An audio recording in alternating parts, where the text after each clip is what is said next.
Golden A plus পেল। এই ছেলেটা যখন রাস্তা দিয়ে হাঁটবে, এই ছেলেটা যখন হাঁটবে, বাপের নাম ধরে ডাক দিয়ে বলবে আব্দুল্লাহ, আর বেটা আব্দুর রহমান বোর্ড স্ট্যান্ড করেছে, গোল্ডেন এ প্লাস পেয়েছে। এতটুকু মর্যাদা শেষ। নবীজি বলেছেন, যখন কোনো ছাত্র আরবিও জানে না, বাংলাও জানে, ইতিহাসও জানে না, একটা ছাত্র মাদ্রাসার ভিতরে ভর্তি হয়েছে, আর ভর্তি হবার কারণে কেবলমাত্র উস্তাদের কাছ থেকে মক্তবে পড়ে আলিফ বা তা থা এই কয়টি মাখরাজ কেবলমাত্র শিখেছে। এই ছাত্র যখন তার লজিনের বাড়িতে খাবার খেতে যায়, আবার মাদ্রাসার দিকে আসতে থাকে, আল্লাহর নবী বলেছেন বাংলাও জানে না, আরবিও জানে না, ইংরেজিও জানে না, সে ভালো কোনো ছাত্রও না, কোরআনের কেবলমাত্র 3 থেকে 4টা মাখরা শিক্ষা করেছে। এই ছাত্র যখন মাদ্রাসার বারান্দার দিয়ার পরে হাঁটে, আল্লাহ নবী বলেছেন আল্লাহর অসংখ্য ফেরেশতারা তার পায়ের নিচে নূরের পর বিছায়া দেয়। আল্লাহু আকবার। এটা কোরআনের সম্মান। এই কোরআনের সম্মান দিয়েছে কে? আরো জোরে বলুন। প্রিয় ভাই সব, শুধু কোরআনের এই সম্মান দেওয়া হয়নি, আল্লাহ নবী বলেছেন খায়রুকুম মান তাআল্লামাল কুরআন ওয়া আল্লামা।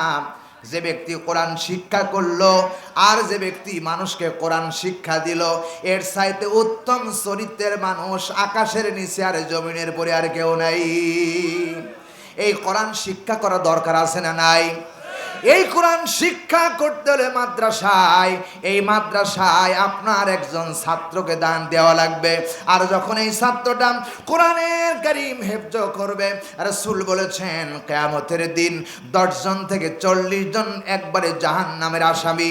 জাহান্নামের আসামি মানুষটাকে আল্লাহর দরবারে সুপারিশ করে কোরআনের হাফেজ তার বাবা মা আত্মীয় স্বজন সুদ্ধা আল্লাহর জান্নাতে নিয়ে যাবে।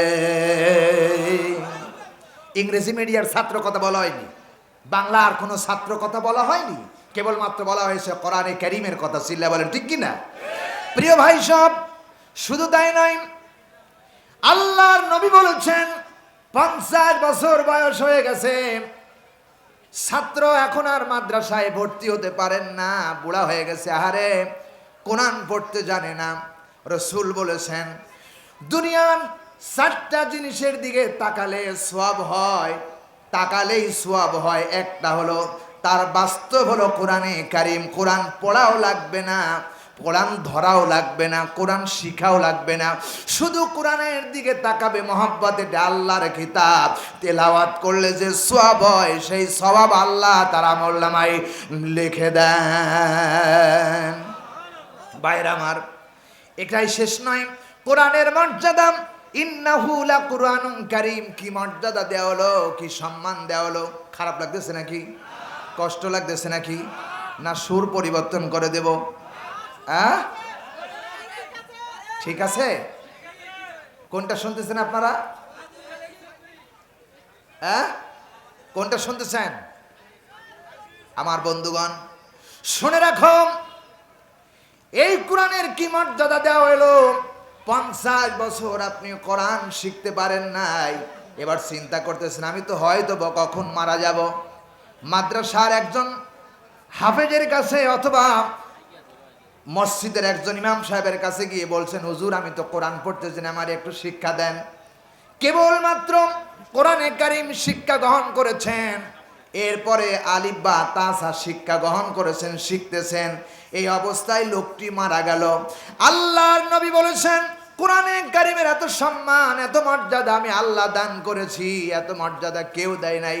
আহারে, এই লোকটি যখন মারা যাবে কবরের ভিতরে রাখা হবে, আল্লাহ রাব্বুল আলামিন 2 জন হাফেজে কোরআন ফেরেশতাকে আল্লাহ কবরের ভিতরে বান্দার জন্য পাঠায়া দিবেন।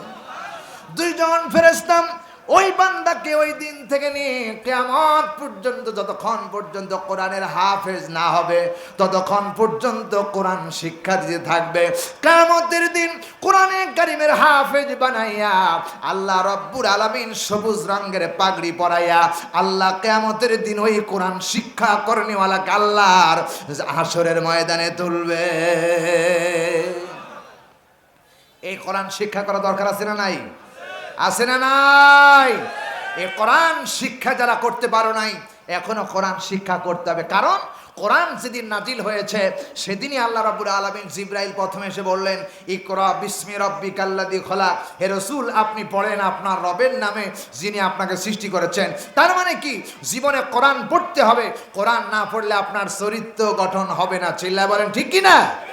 কোরআন যারা শিক্ষা গ্রহণ করেছে আর কোরআন দিয়ে যাদের চরিত্র গঠন করেছে তারাই হয়েছে আবু বকর, ওমর।